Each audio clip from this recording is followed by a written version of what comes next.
Russia's invasion of Ukraine tops the world headlines in 2022. And the world said goodbye to Britain's Queen Elizabeth. Ian Lee takes a look back at the international stories that shaped our world this year. War engulfed Eastern Europe when Russia invaded Ukraine in February. Millions of refugees fled their homes, while the fighting killed tens of thousands on both sides, including thousands of Ukrainian civilians. The conflict also triggered an energy crisis because of the world's dependence on Russia's oil and gas.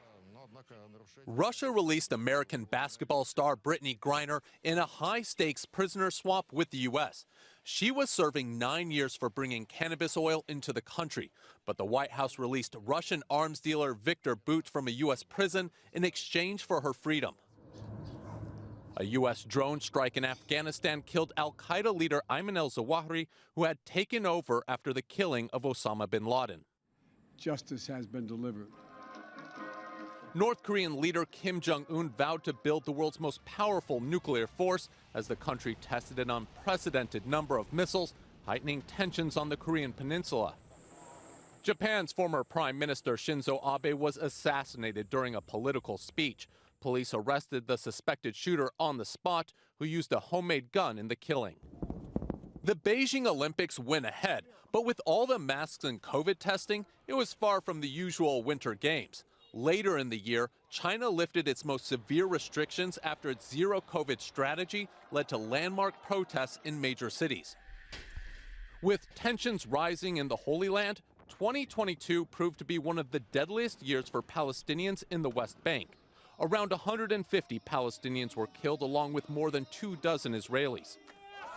An Israeli soldier killed American journalist Shireen Abu Akleh, prompting the FBI to open an investigation. In Iran, the death of a young woman in custody for breaking the country's dress code led to a deadly government crackdown on protesters. Queen Elizabeth celebrated 70 years on the British throne in June and died 3 months later. The monarch's funeral drew foreign leaders from around the world. Political turmoil in the UK led to a string of new prime ministers, which ushered in Britain's first leader of color, Rishi Sunak. Sunak joined President Biden and other world leaders in Egypt for the COP27 climate conference in November, where countries agreed to create a fund to support nations most vulnerable to climate disasters. And Mother Nature put on quite a show in 2022. The most powerful volcano in 140 years erupted off the coast of Tonga, while the land of fire and ice drew thousands of tourists as lava gushed from one of Iceland's 32 volcanoes. Ian Lee, CBS News, London.